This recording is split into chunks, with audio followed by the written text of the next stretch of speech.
Hey Posse, are you ready to bust another couple myths today? Actually, in this episode, we're going to wrestle with two somewhat interrelated myths that go something like wine tastes like the soil they grow in, and terroir matters more than anything else. We're going to see where the confusion comes from and finally put these myths to bed. You ready to set the record straight? Come on, let's have at it.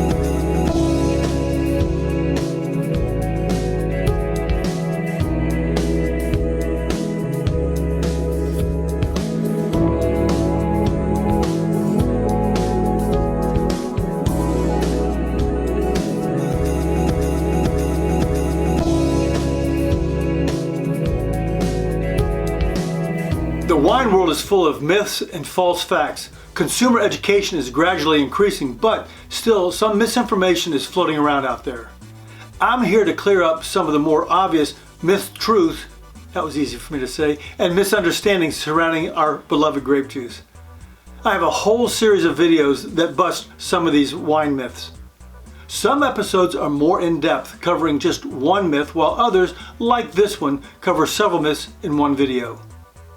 Now keep in mind, at any time, if you like what you hear, click like, subscribe, and hit the little bell so you'll be notified when there's a new post. Oh, also, make sure you share this with your wine friends to help them along the right path. Okay, the myths are wine tastes like the soil they grow in, and terroir matters more than anything else. Before we jump into this, I think it's a good idea to spend just a couple of seconds on soil and what terroir is. Now, as you see displayed here, very simply speaking, there are thousands of different kinds of soil, most of which can be broken down into these 6 categories. Soils are made up of different elements, different textures, and because of that, retain different kinds of organic and mineral components. For instance, sandy soils are formed by the breakdown of rocks like granite, limestone, and quartz. They're one of the poorest types of soil for growing plants because it has very low nutrients. It also has a low water retention rate or capacity to hold water, but many grape varietals do well in sandy soil because they don't like wet feet or wet roots. They like sand because sand drains really well. Also on this list is loam. A loam is a combination of sand, silt, clay, plus some humus. It has beneficial properties from each of these soil types. Oh, and loam, it's higher in calcium and pH levels.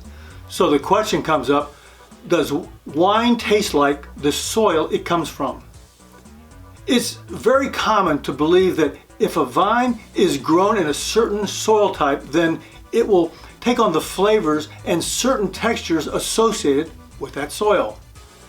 This is not impossible, but it's really unlikely because of the way vines work. When vines take up nutrients from the soil, they only take up what they need and no more. That means if a vine is planted in slate soil, it will take up the same amount of types of nutrients as the vine if it were grown in any other soil or any other soil type. So the mineral components of the soil does not come out in the flavor of the wine. Busted. But this is a very common myth, even among wine professionals. However, there is definitely a link. The link is the terroir. Now, terroir is the complete natural environment in which a particular vine is grown, including factors such as hours of sunlight on the vine, climate, weather, which is different than climate, angle of the sun, topography, and soil. So a Chardonnay from Sonoma will taste different than a Chardonnay from Chablis, France, because of the terroir, not just the soil. For more about the effects of terroir, check out my video, Tom, Tennessee, and terroir. It'll be available to you at the end of the episode. How are you doing there? Is this information helpful? Is it making sense?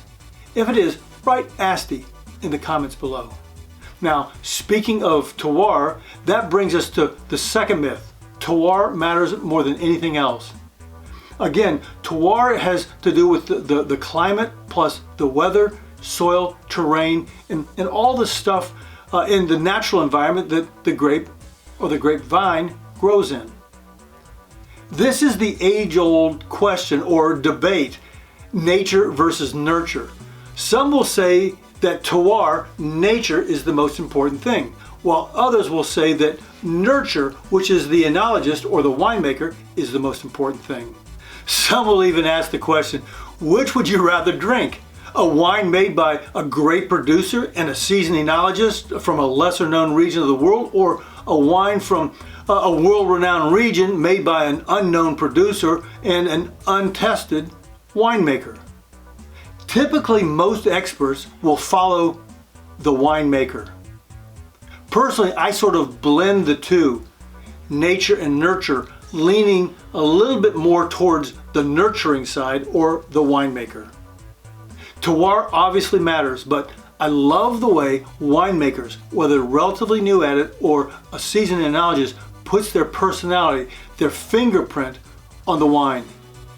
They work their magic with grapes that they're given and they're given to work with. The winemaker is the key to the finished product, which is in our glass. Terroir, the most important thing? Wrong. Busted. Well, there you have it. We just busted 2 wine myths. Folks, remember, if you want to be an Asti Wine Consultant Mythbuster, then check out my playlist. We have over a dozen episodes to choose from. To be certified as an Asti Wine Consultant's official wine Mythbuster, let me know by clicking in the link in the description. Hey Posse, thanks so much for investing the time to watch this video. I trust it was helpful to you. If you have any questions, let me know in the comments below. And please consider hitting subscribe. Also, click here to check out our new online shop. We have a great lineup of wine-related items that will help you get the most out of your wine experience. Oh, and be sure to check out these other videos. Until next time, cheers.